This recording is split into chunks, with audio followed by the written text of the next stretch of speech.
Before you get even more engaged in your conversation with your neighbors, which I know is interesting, we are going to start. So I want to tell you, to welcome you. Sorry about the postponement of our last program, but we have rescheduled it for March 19th.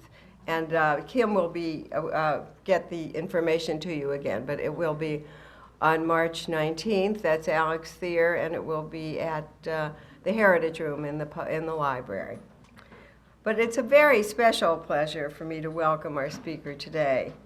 Her wisdom and grace, her global perspective, her knowledge of Russia, all coupled with her being a native daughter of this area, are just a few of her assets.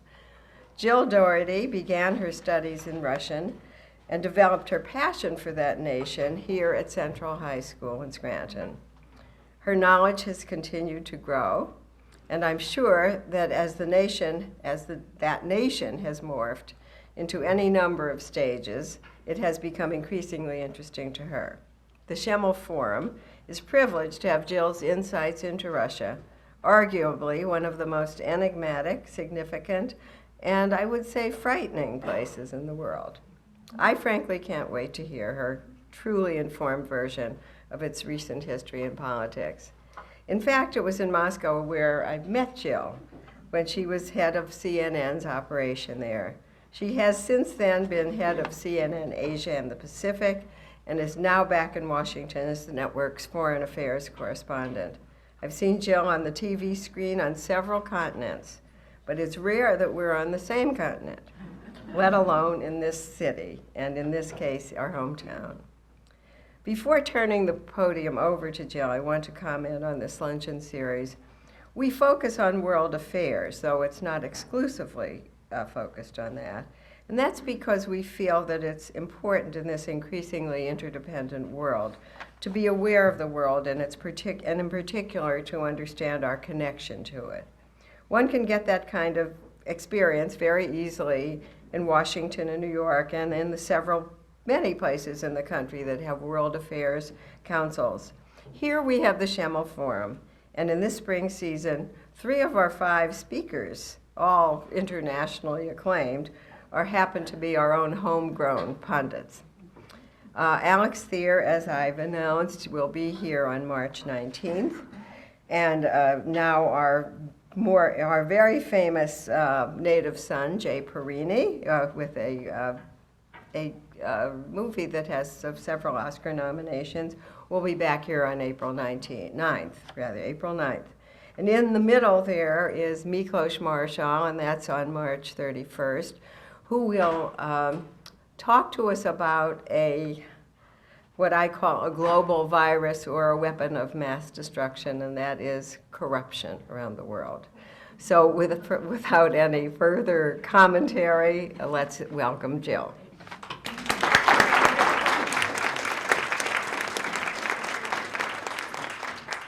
Well, of course, the reason that Sandra and I are never on the same continent is because Sandra is running around the world too.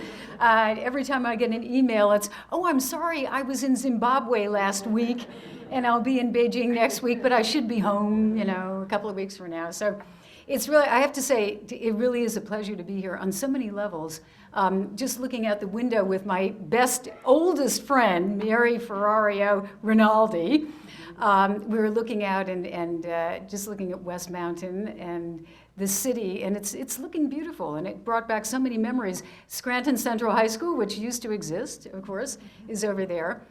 And the forum, I have to say, when I looked at the list of the speakers and the subjects, it's really great. I wish I were here to be able to come back for some of these because they really look excellent. So what I'd like to do is, I think we're kind of talking maybe about a half an hour. I will talk for about a half an hour, but I really want to open it up for questions because I think that's the fun part. And I have to tell you that anytime you start talking about Russia, the debates begin. There are, the people who think it's going to hell in a handbasket, and there are other people who think that actually there's a lot of hope, and that it can become and is turning into a country like other countries, a country that has some type of democracy and is part of Europe and can be part of the world. So it's always a debate. And I'm sure we'll get that when we start talking about this. I'd like to begin actually with a political joke. And I hate to say this because I tell jokes very badly. And the other thing is, in Russia, political jokes, there used to be a lot of them. I don't know, like at the end of the Soviet Union, there were jokes every day.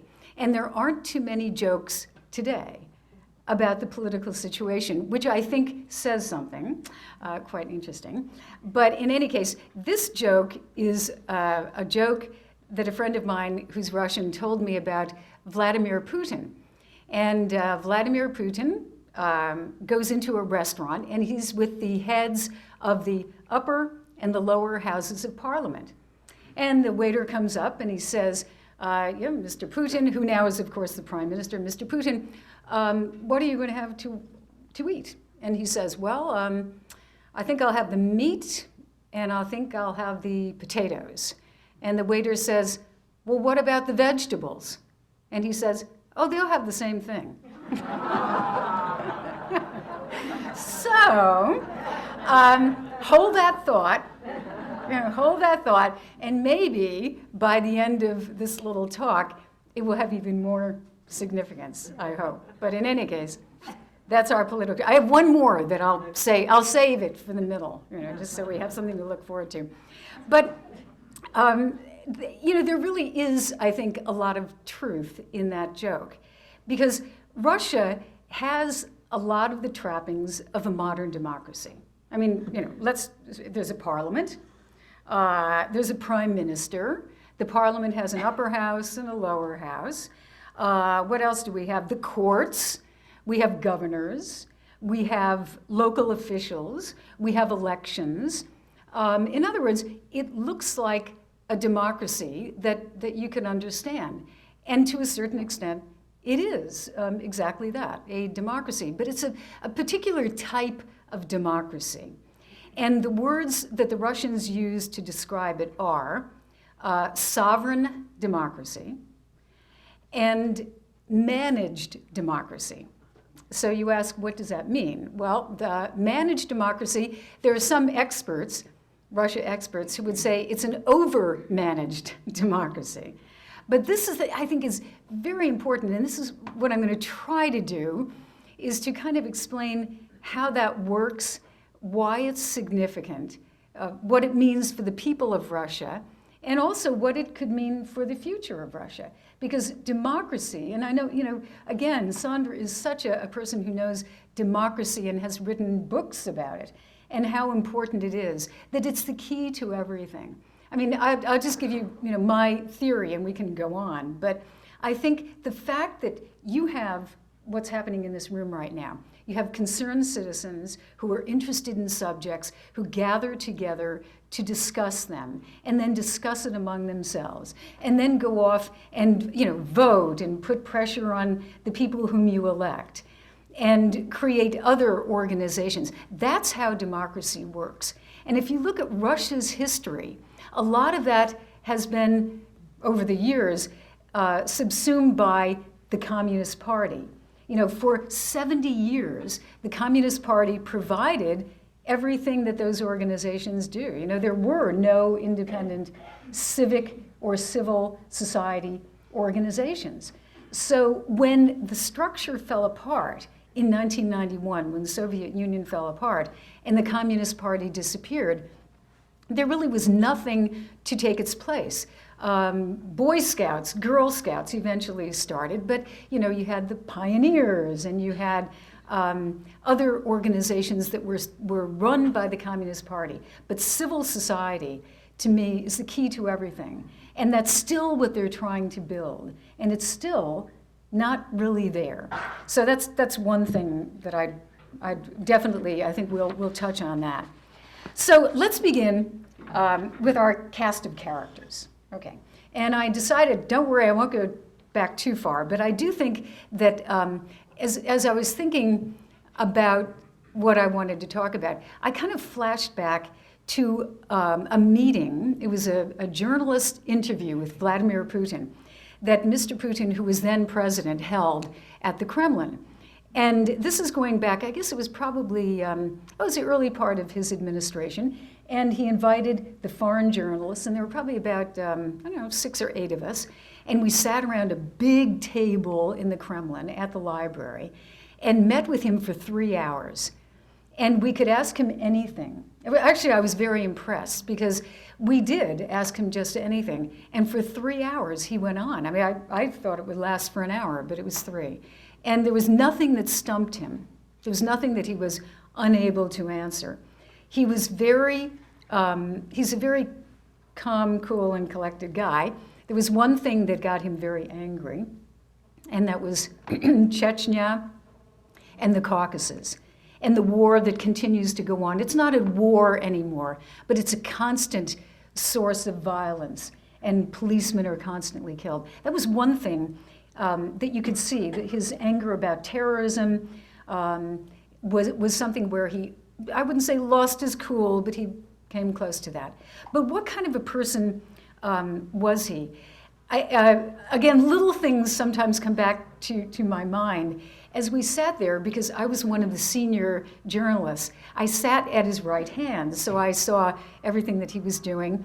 And he had this, well, we drank tea, and of course that was significant because in meetings for so many years with Russian officials, you didn't drink green tea.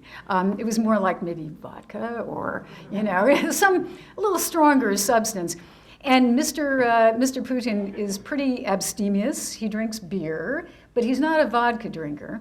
And he's a green tea drinker. So the fashion now, of course, is that Russian political figures drink green tea to emulate their leaders. And he also had this little thing that's like a pirozhok, it's called, a little pie, which he, I guess the word would be, dissected as we sat there. And so my impressions, intelligent, I wouldn't call him an intellectual, but he's sharp, he's canny, he is, in a way, kind of a gray figure. You've seen pictures, you know what he looks like. He has blonde hair. He does not stand out. He's not particularly tall, which is perfect for a former KGB officer, because they're not supposed to stand out. They're supposed to ask you the questions, and that's exactly what he did. He says what he has to say. He was friendlier than I thought, but he is not your American style, let me slap you on the back and shake your hand type of politician. So after that conversation, I think I got an impression of him, a personal impression, and then I thought of his background too. He comes from St. Petersburg, and a lot of the leadership right now comes from St. Petersburg. Why is that significant? Well, 2 main cities in Russia, of course, Moscow, St. Petersburg. Moscow is kind of like the Chicago of Russia in a way, big, burly, etc. St. Petersburg, a little more like Boston, combination of Boston, Washington, little more, I guess you'd say, genteel. But where Vladimir Putin grew up was not particularly genteel. He came from a pretty, kind of a tough neighborhood, although his family did have some connections. In fact, I think one of his relatives was a cook in the Kremlin. But basically, he grew up kind of fighting on the streets of St. Petersburg, and maybe that's why he became an expert in judo. And so and I often thought that was one of the things that he used politically, the ability to wait until the right moment, throw your opponent off balance at the right moment. He's a black belt. He's very good at it. So all these things, although they're personal, but I think they catch up with you. And he got interested in judo when he was in 6th grade, so it continues to be. Now, then Boris Yeltsin. So we're kind of going back a little bit in time. Boris Yeltsin, complete opposite. Boris Yeltsin, huge man. I remember seeing Helmut Kohl and Boris Yeltsin, and I thought, they're two of the biggest men that I've ever seen in my life. I mean, they were gigantic, football player type guys. And Boris Yeltsin was a man who was bigger than life. I think one of his main accomplishments for Russia was to be kind of the destroyer. He was really the person who was able to tear down the structure of the old Communist Party. And that, I think, was his role. He did not build up, and that's one of the problems. He was a big, as I said, big burly guy. He had started out, he came from the city of Sverdlovsk, and he was in the construction industry before he got into politics with the Communist Party.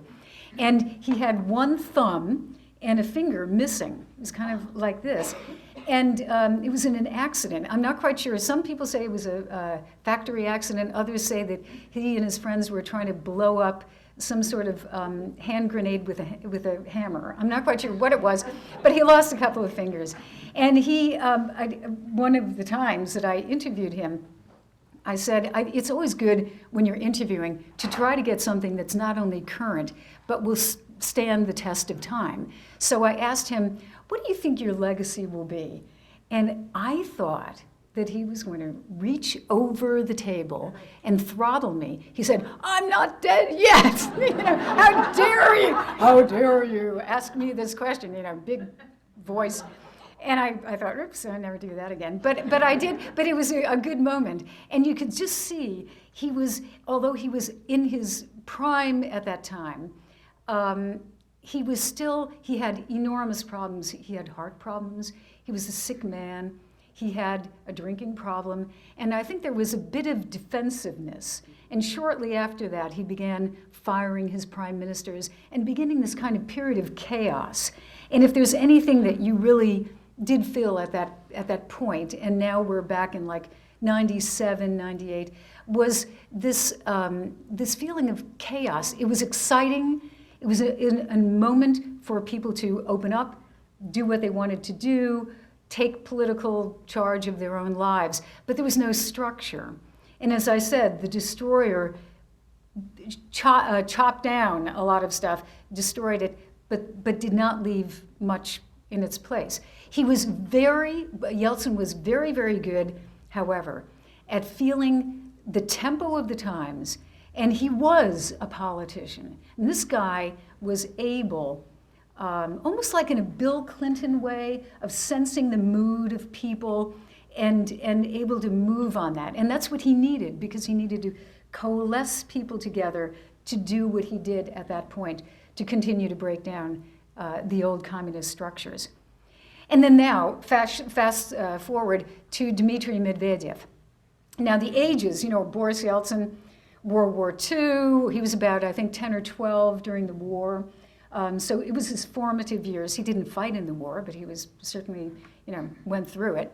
Vladimir Putin, roughly my age, which I won't disclose, but no, he's in his upper 50s, I guess, right now, 57, I think 57 he would be. He didn't go through World War II, but he did go through the Cold War. And so that was formative. I mean, that was really a formative experience, because I went through the Cold War, but it's not like living with the communist system in the Cold War that then disappeared. So Vladimir Putin was shaped very much by that experience and that the control of the Communist Party.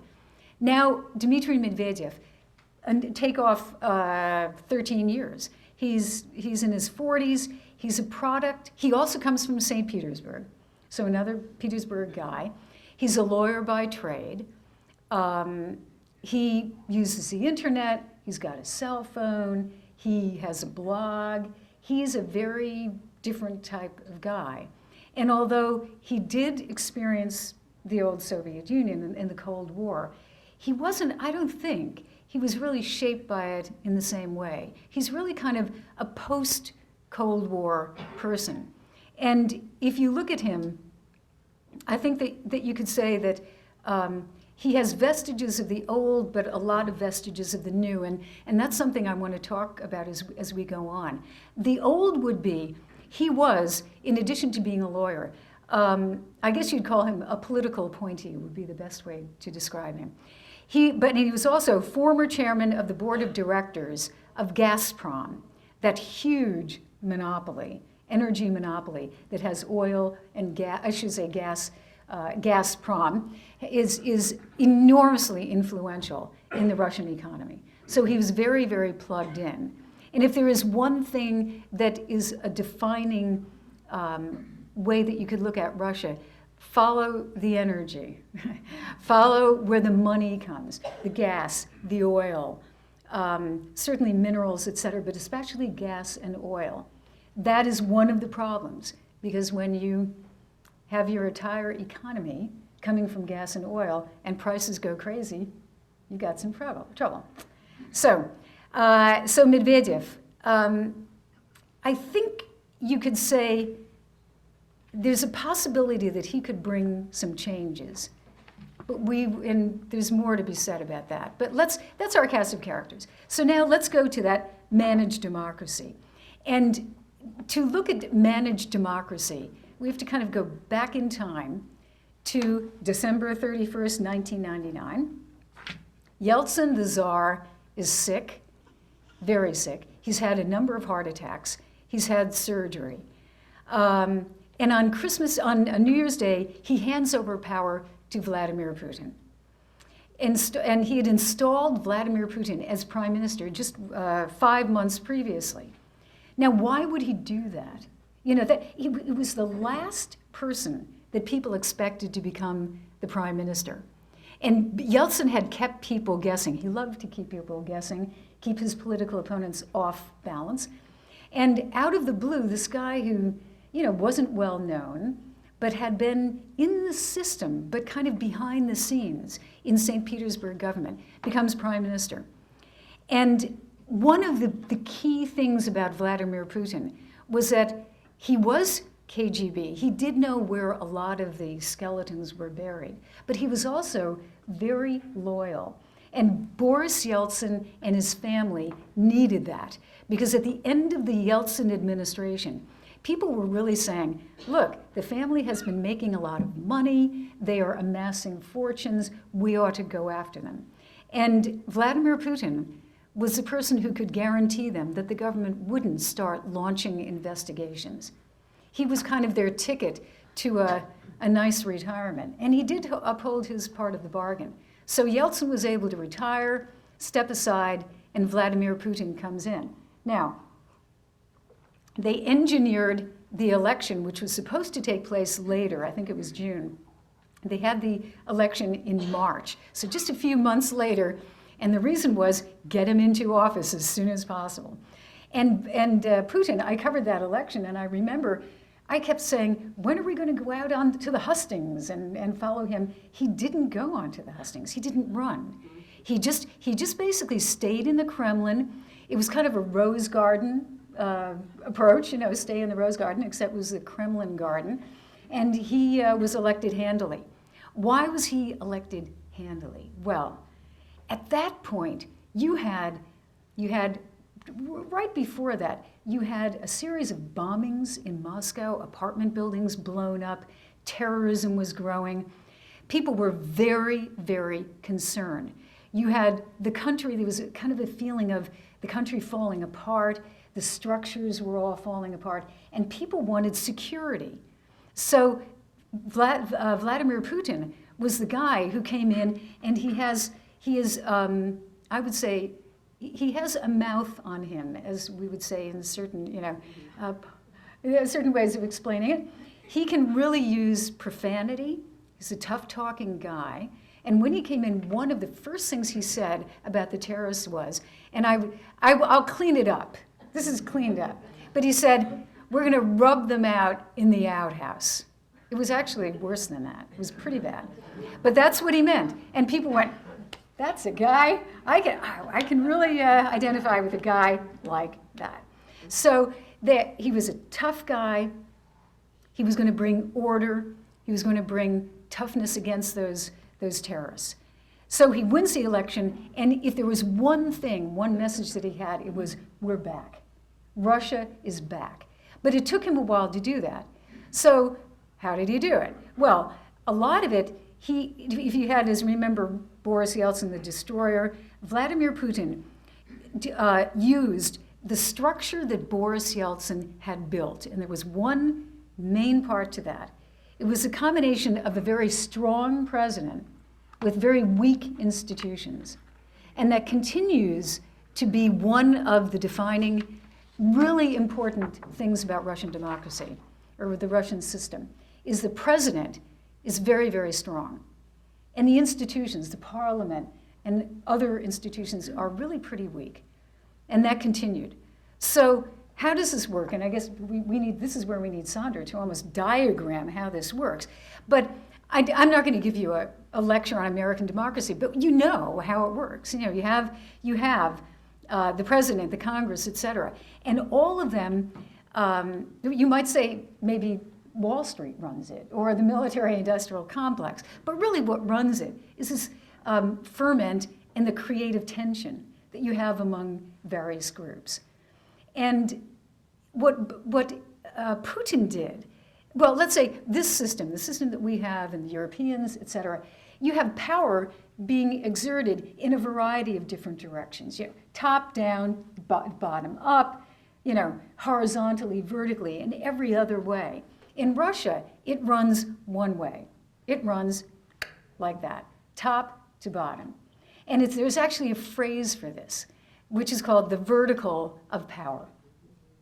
It's Putin's phrase, or Putin's supporters' phrase, and the people who have kind of put his ideology together. It means that forget about Boris Yeltsin telling everybody out in the regions, take as much power as you want, do what you want. No. One of the first things that Vladimir Putin did was he said, we need structure, and he reorganized the regional governments. He stopped direct elections for governors.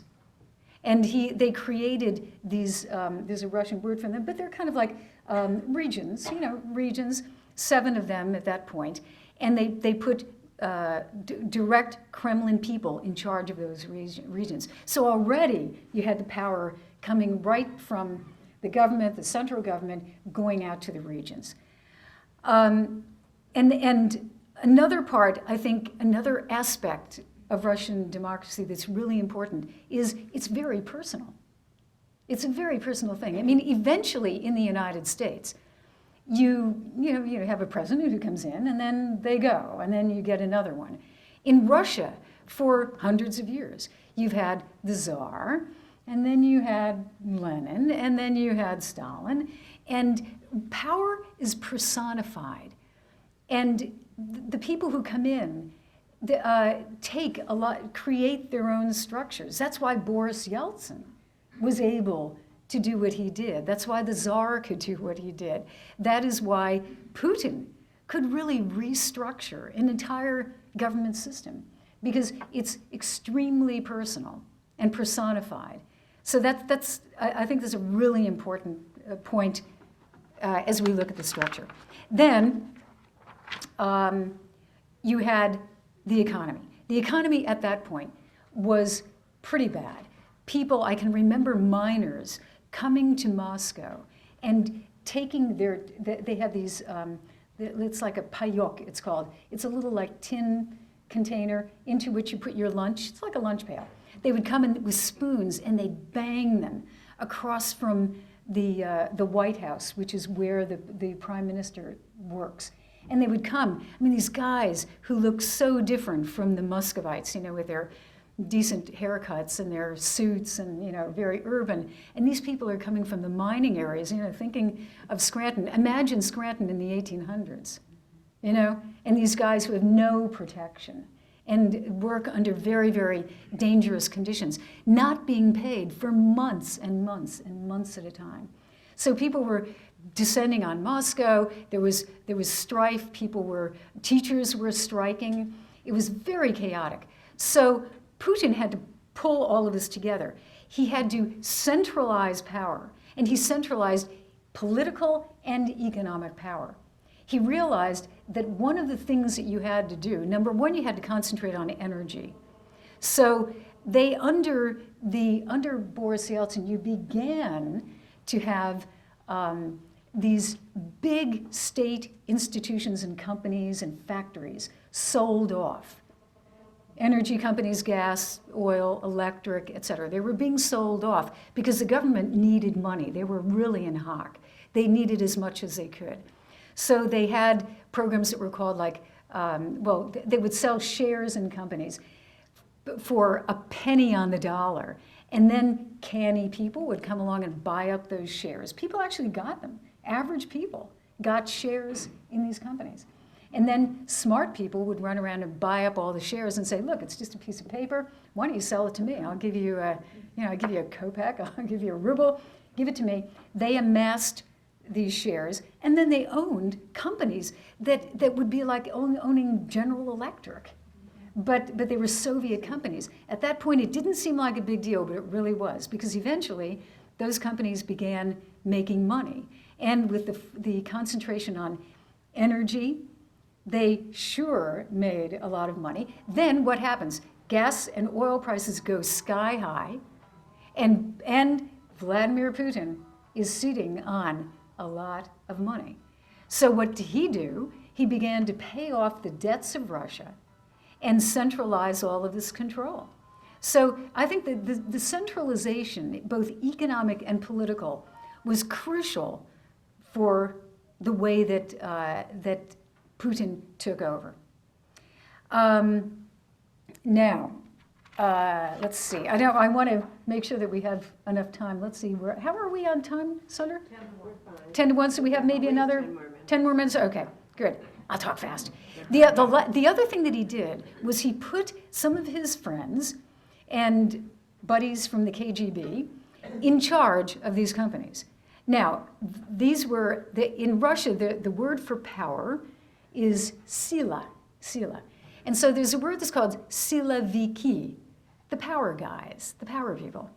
And the siloviki were put in charge to run these companies.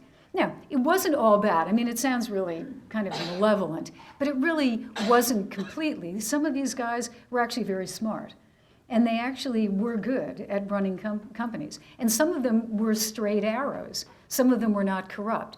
But there was an enormous, and continues to be an enormous, amount of corruption in Russia. So the siloviki were put in charge of a lot of these companies. And what happened was you had essentially kind of a renationalization of these companies that had been broken up. But now, after getting rid of the oligarchs, another word, there's so many words that you've probably heard. The oligarchs were the very rich guys who stood up to the Kremlin, kind of wanted to run the country themselves. He ran them out of town. A lot of them left or were shut down. And then he had control, political and economic. Now, what does that give us, though? It gives us a hybrid system that combines democracy with authoritarianism. It's kind of an odd connection, but that really is what it is. It is strong centralized power. You have the trappings of real democracy, like there are really elections. You know, some would say the opposition parties can't run very well, but there are elections. And then you had another thing which is very different, and I think very important. Putin began to create almost a mirror world. He created institutions that took the role that real institutions should be playing, and except that they were under control of the Kremlin. So you had this strange thing. I mean, I remember this, before I left, there was, as the bureau chief, there was a political party that was created that looked like an opposition party. So you say, oh, wow, great, opposition party. Except that it was run by people loyal to the Kremlin. You know, so, oh yes, we have an opposition party, here it is, and you can point to that, but it's not. It's an ersatz opposition party. And there are other structures that he put in place that mirror what the government should be doing.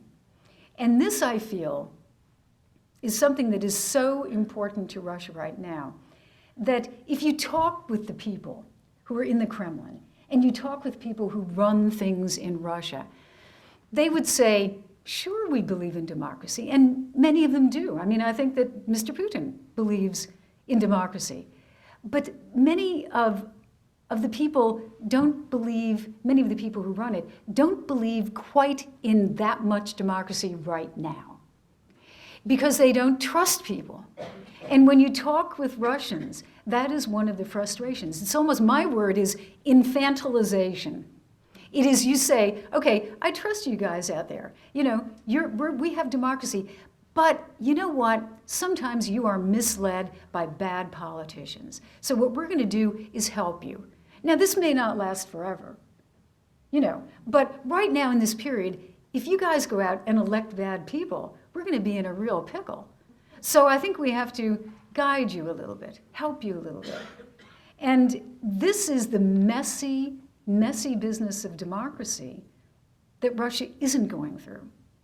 It's the, electing the wrong guy, and then you realize the error of your ways, and you elect a good guy or a good woman. But when you tell people, you know, you're not quite at the stage that you can do that, you never let them grow up politically.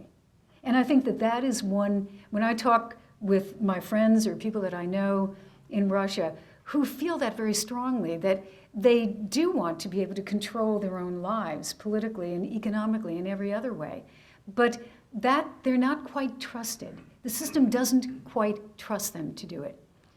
So now I'll give you one more joke, I promise, before I end. And I asked a friend in Moscow to give me this joke, and he said, Jill, you know, I'm not quite sure exactly how it goes, but I can tell you the punchline. But essentially what it is it's a Medvedev joke, because after all, he's the president, so we have to get to him quickly here.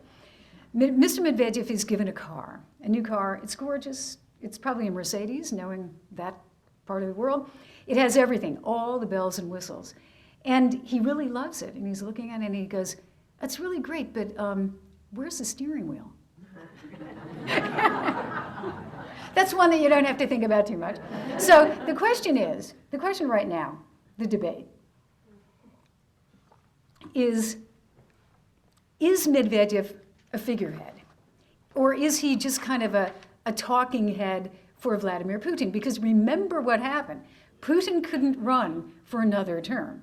So Medvedev, 2 years ago, in fact, I think it was 2 years ago, just a few days ago, he had his second-year anniversary in office. So he runs for office, but he's essentially handpicked by Mr. Putin.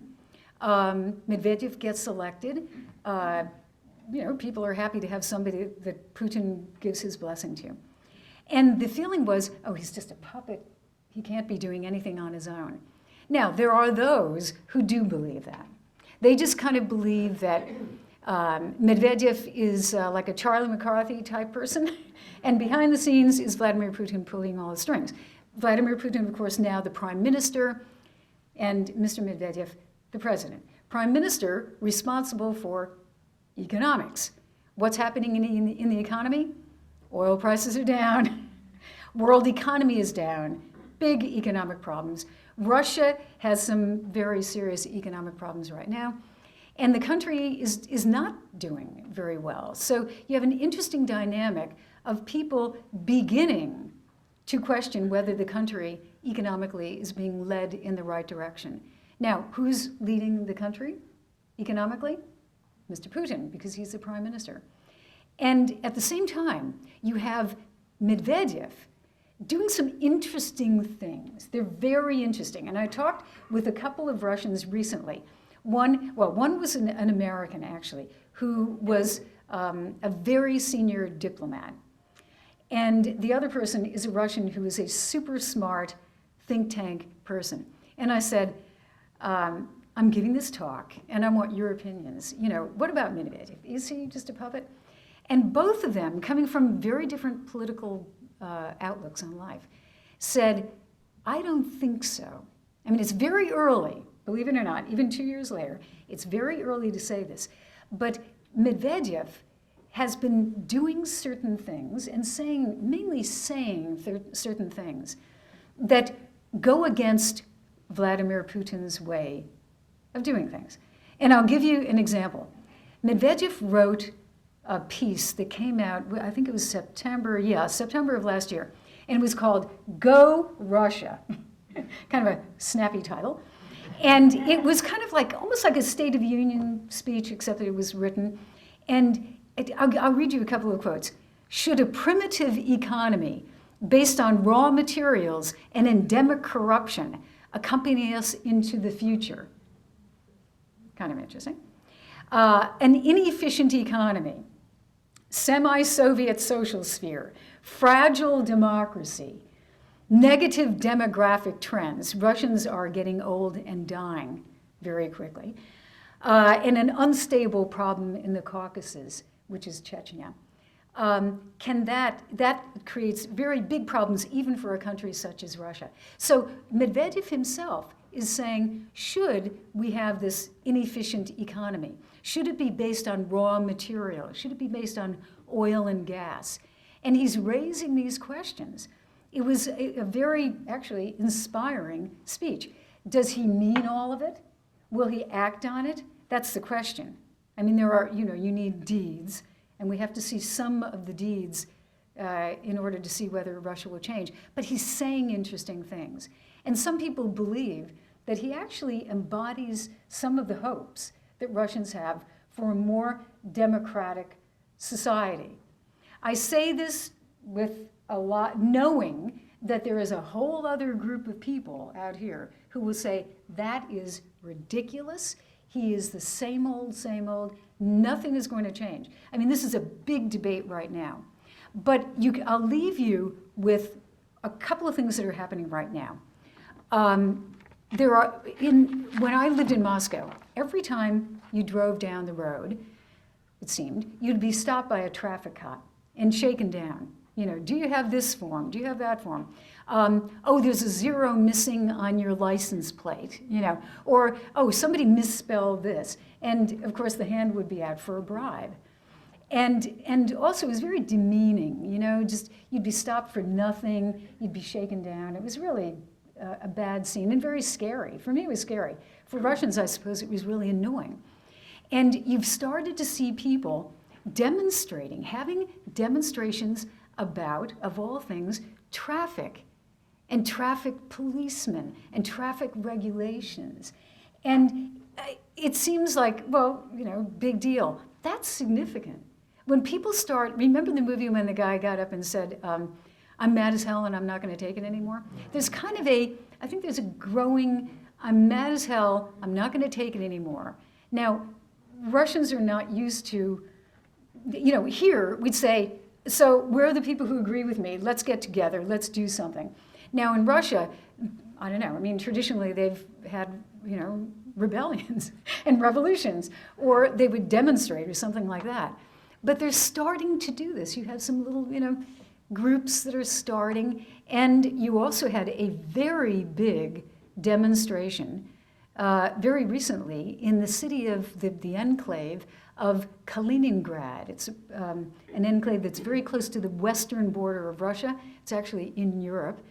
And they had 12,000 people showing up for a demonstration that went from, they were talking about taxes, and then they went on to Putin. Maybe Putin ought to step down, then maybe the governor ought to step down. And it was allowed to take place. So there is some frustration. And where that will lead, I don't know.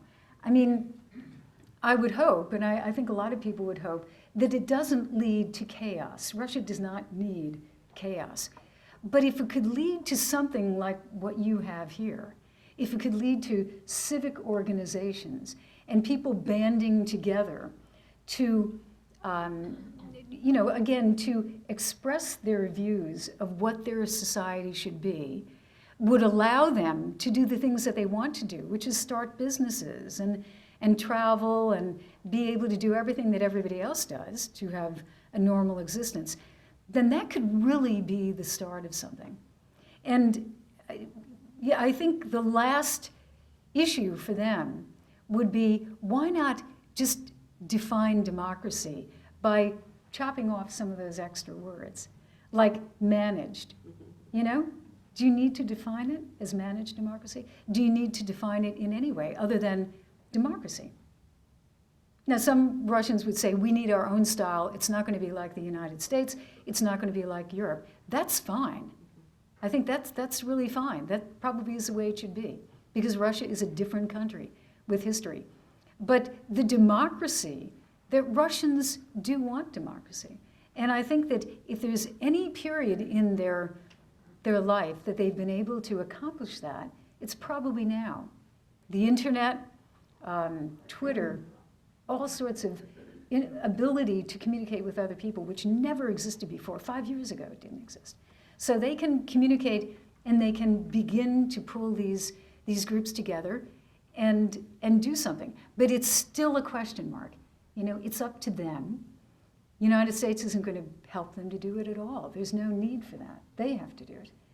And I think there are a lot of young people in Russia who really do want to take responsibility and change things. So that's my hope. I really hope, because it's a country that I have a lot of affection for and a lot of hope for. And it could be a turning point. Maybe that's an exaggeration, but I do think that there's something brewing. So I urge you to keep watching events there. And I hope this has been a little helpful in terms of, you know, understanding the structure. And maybe now we'll go on to some questions, and really looking forward to what's on your mind. Thank you very much. I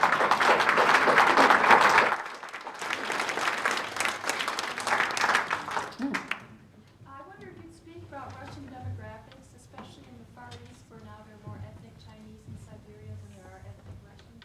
Oh yeah, that's a fascinating question. I was out in that area. I did a story, just very quickly, on a city, two cities, Russian city and a Chinese city on the border, separated by a river, like a stone's throw. I'm not exaggerating when I say the courthouse was about, actually City Hall was about where the other side of the river was.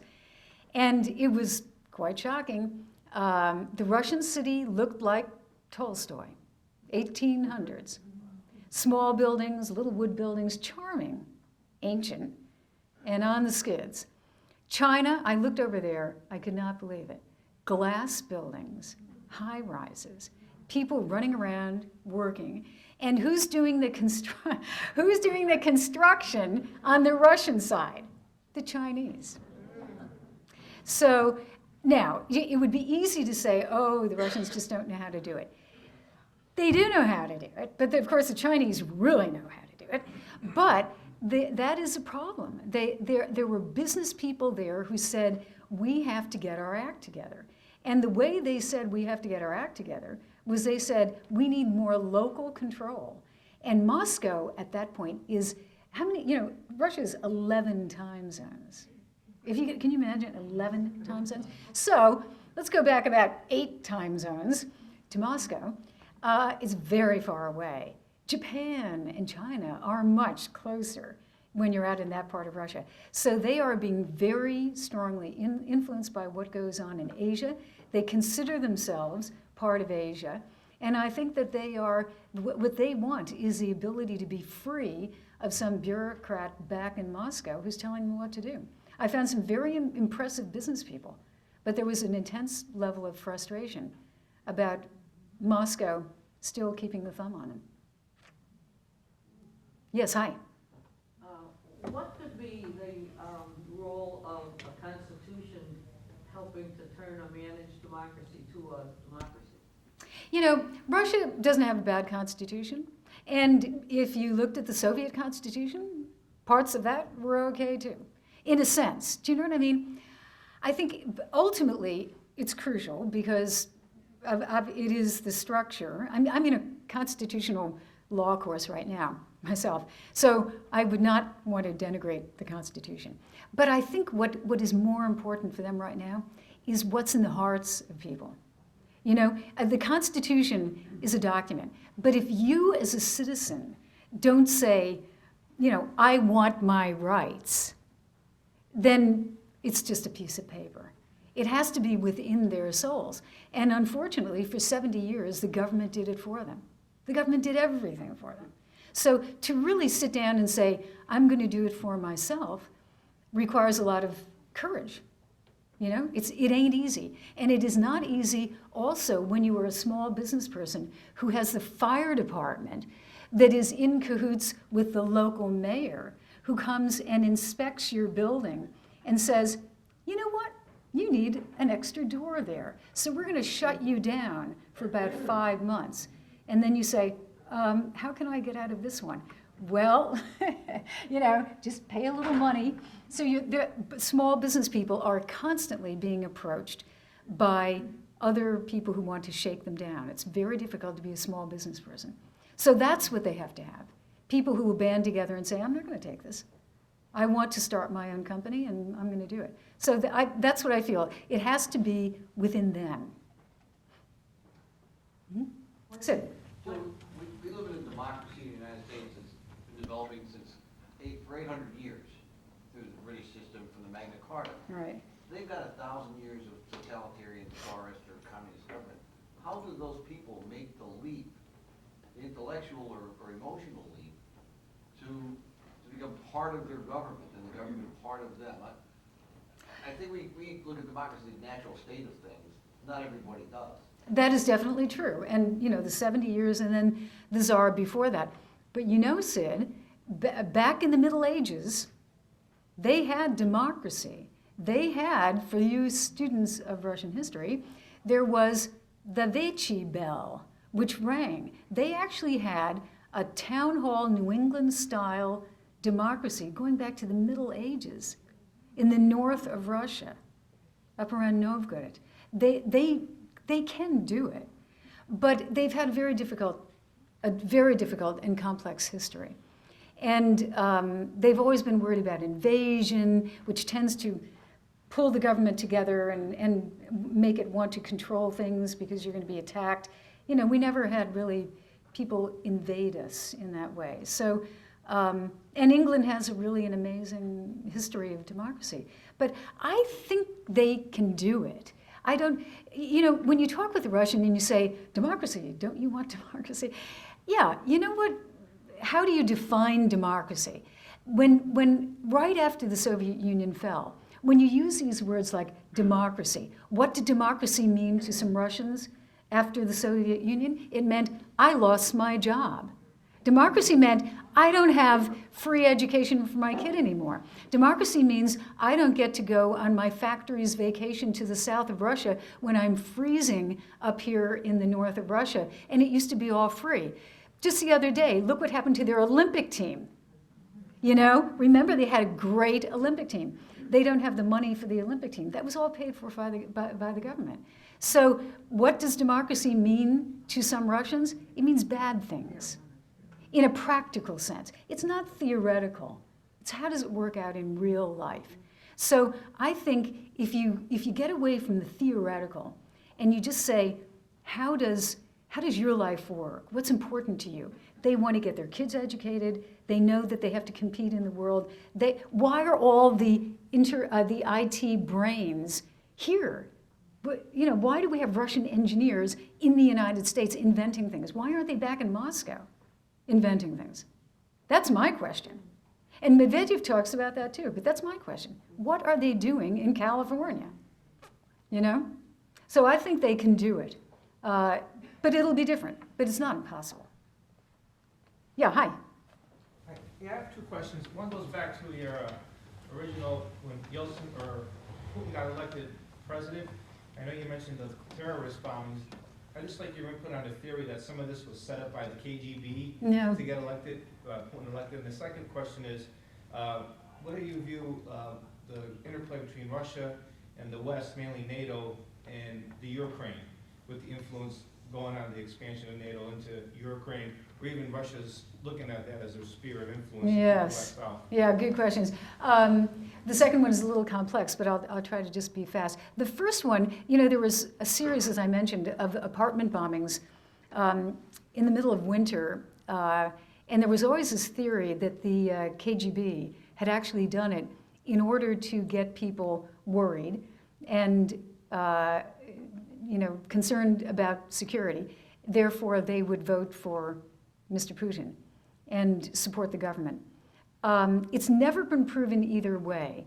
There was a very interesting incident, however. Shortly after that, they did pick up, I think it was a few security people, or maybe they were police, who actually had bags of like a fertilizer type thing, and they said that they were going through a training mission or something.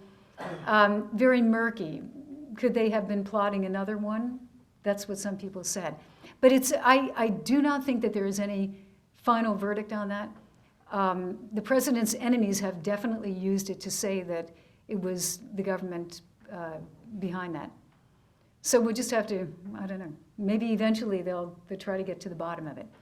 On NATO and Ukraine, boy, I think one of the problems is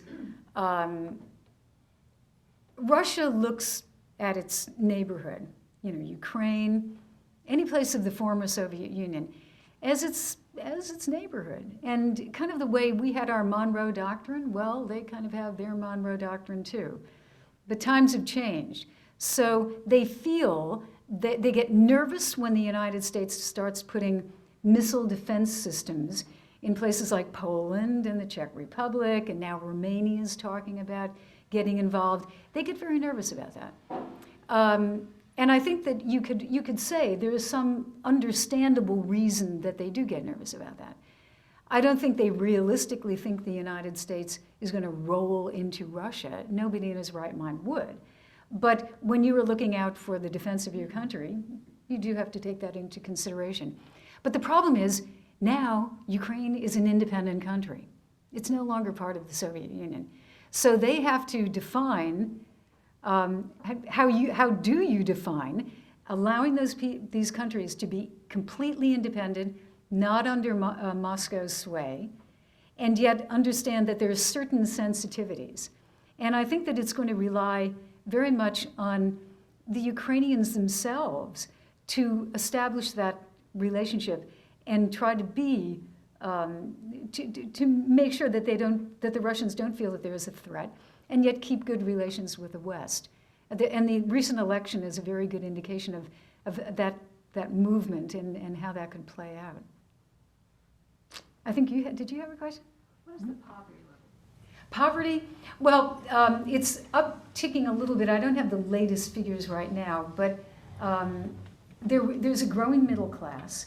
However, there are a lot of people who have very, very limited incomes. And one of the problems is under the Soviet system, you had cities that were one-horse towns in a way, cities that were created to create one thing.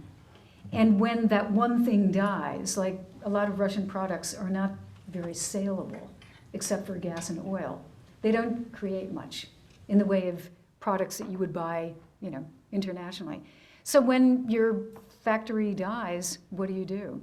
And that's the hardest of all. There are actually cities that are dying, and people have to move away. So it's a difficult thing for those people. But I think now you have a little bit of concern. The billionaires have lost a lot of money, and some of the poorer people are in worse shape.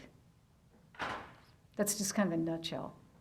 Yes? Does the government even pay lip service to the idea of entrepreneurship and creating small businesses? Sure. I mean, they're trying to encourage They do. it.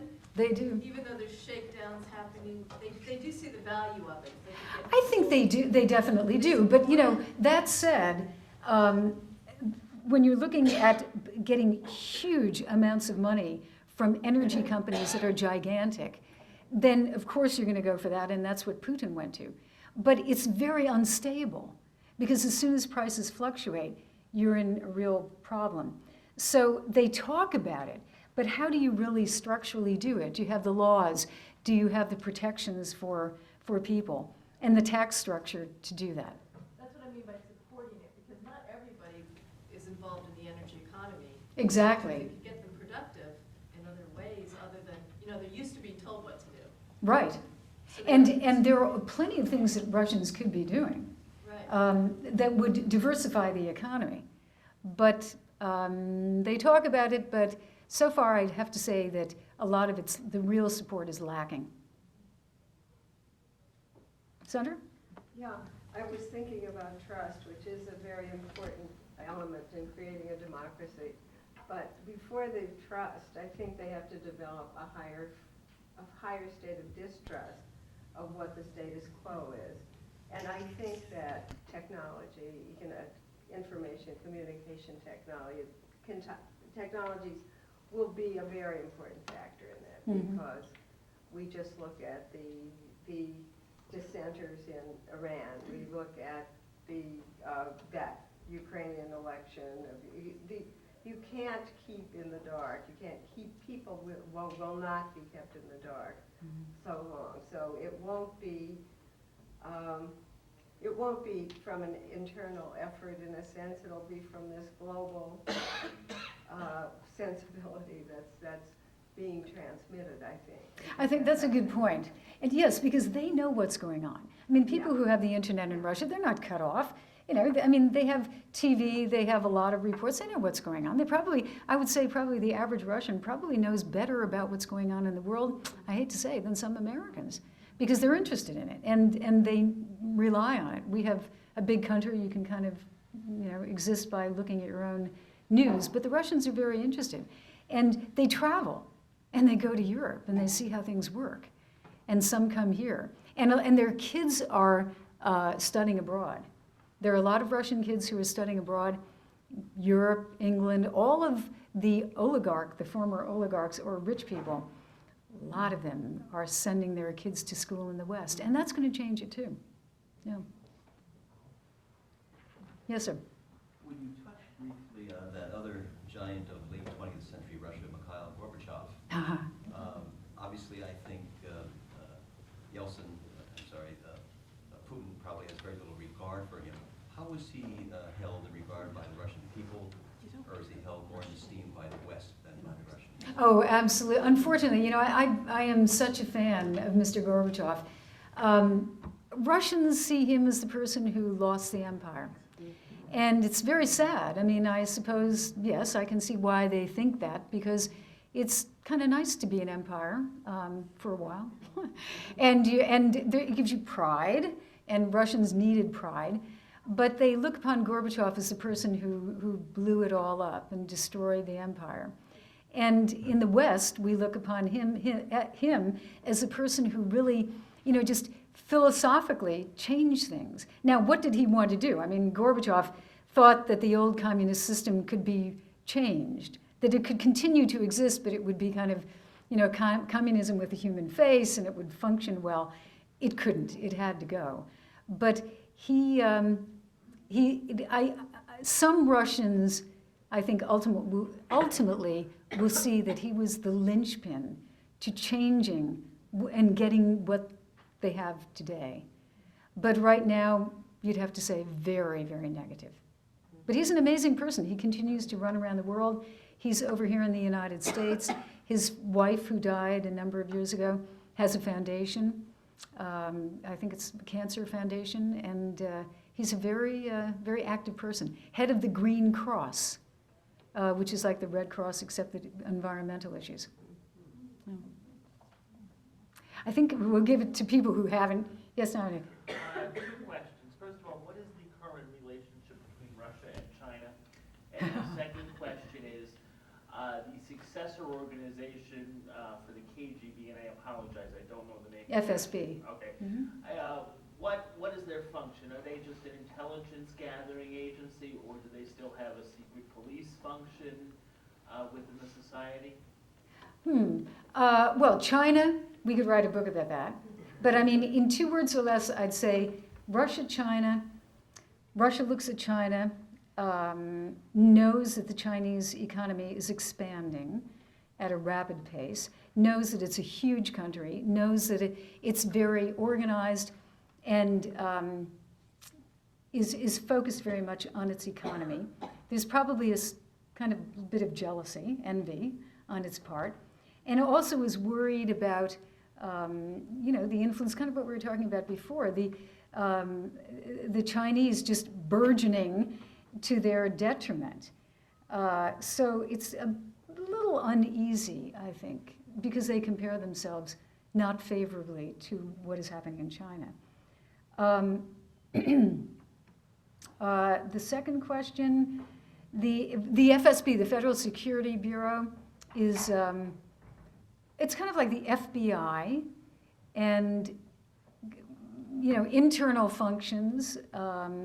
It does a lot of different things. It's a little broader, I think, than the FBI. Secret police, I don't know if you'd say, there is the Interior Ministry, which is probably a little bit more close to what you're talking about, that does that kind of secret police. It's not the old Soviet Union. I mean, I'm getting into dangerous territory here, because I can just hear some of my friends getting very angry about the FSB. But it's a more professional organization than it was before. I'm sure that there are people who are not professional who take it in the opposite direction. But one of the worst things in Russia is actually local police who have no respect. The closer you get sometimes to these central governments, even in China, the better they function. It's the local people. More people, the journalists who die, tend to die and be killed in the small town where there are no protections, rather than some, Vladimir Putin saying, get him. That's not what happens. It's really the local person who feels that they can get away literally with murder. So I hate to kind of spin away from that, Dominic, because it's a tough one, to really evaluate their role. I think we're getting close. Maybe, what do you think, Sandra, one or two more? Sure. Yeah, sure. Yeah. Did I see a hand back there? Or let's see, where? Oh, hi, yes. Impression or stereotype of the average Russian as being lazy and not industrious because they're not going to get any place anyway. Is that a stereotype, or are there still vestiges of that communist type of attitude still there? Well, I think, there are certainly people like that. It's complicated, as they would say.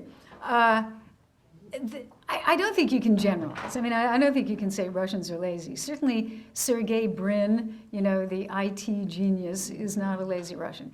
But when you're in a situation where you don't have a lot of education, you don't have a lot of ability to control your life, and you can kind of sit back and let it happen, and then you have horrible problems with alcohol, and now drugs. You've got a major problem on your hands.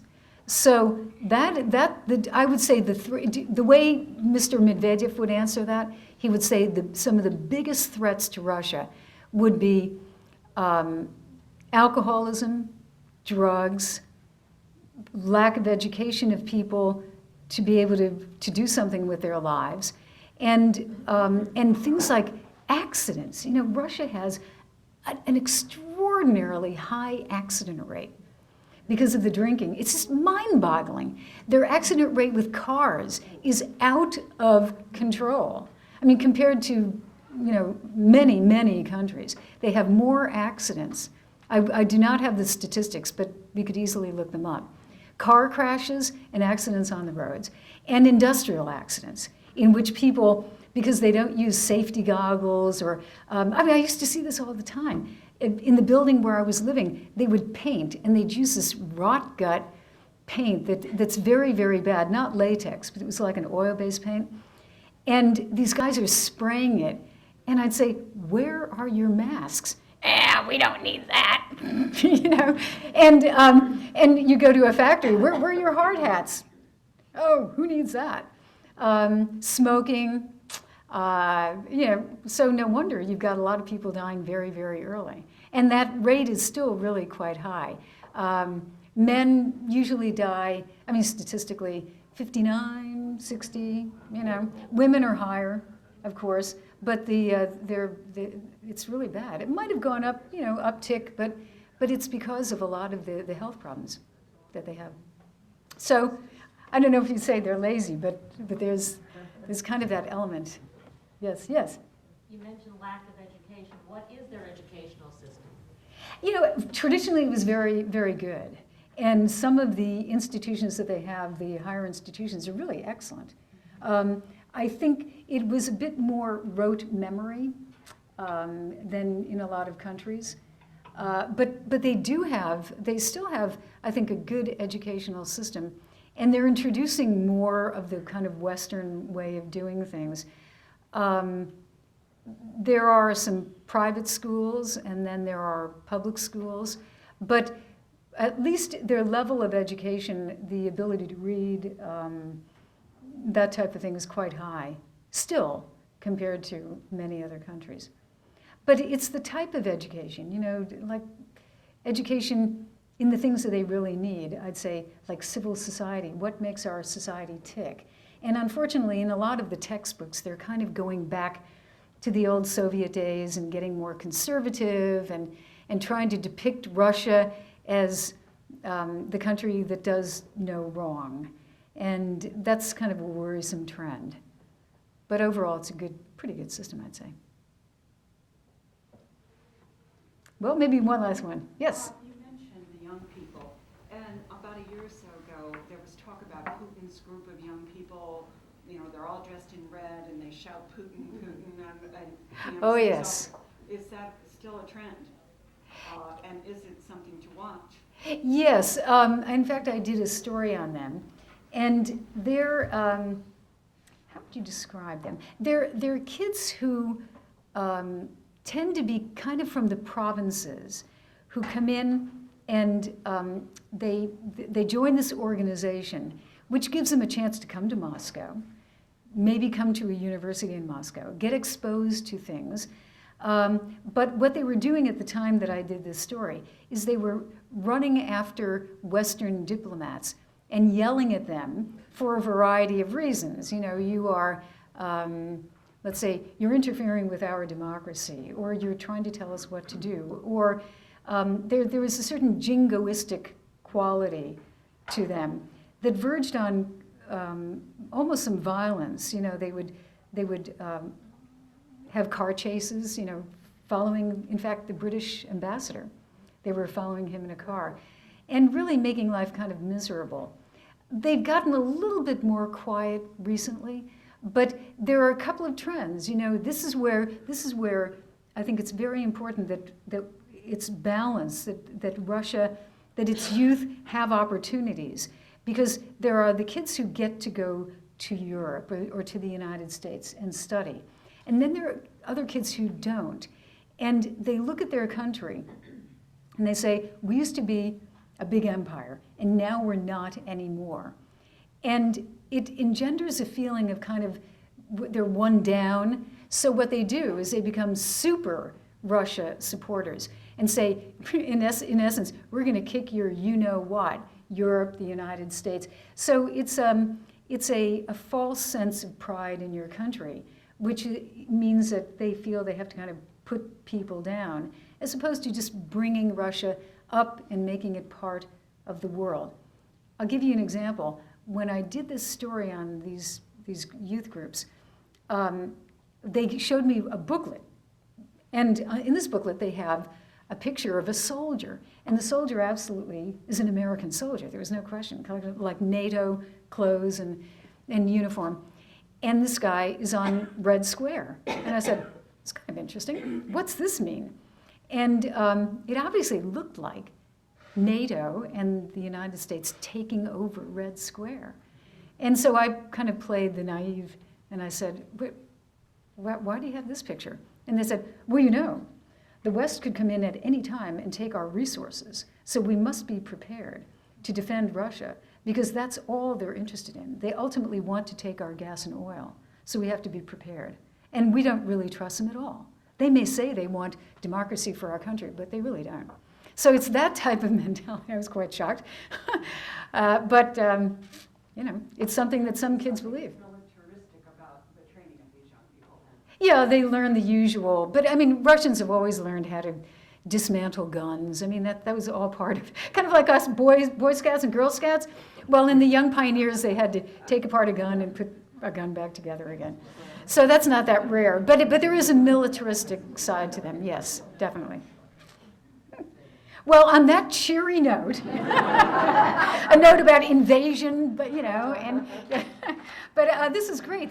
Really excellent questions, and I enjoyed it very much, and I'm glad we could spend some time together. Thank you.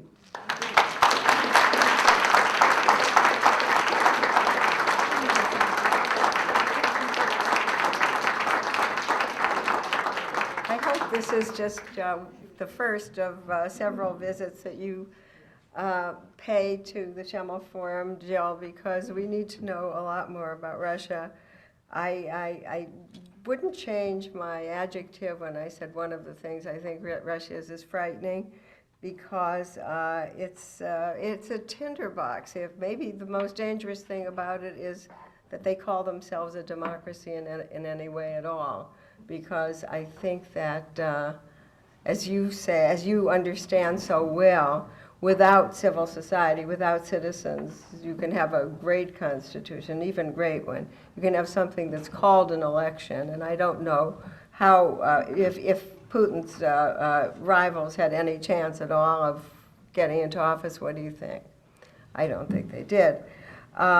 If they, and their hope for building a civil society, I think, is that osmosis that's occurring through the internet and through foreign travel.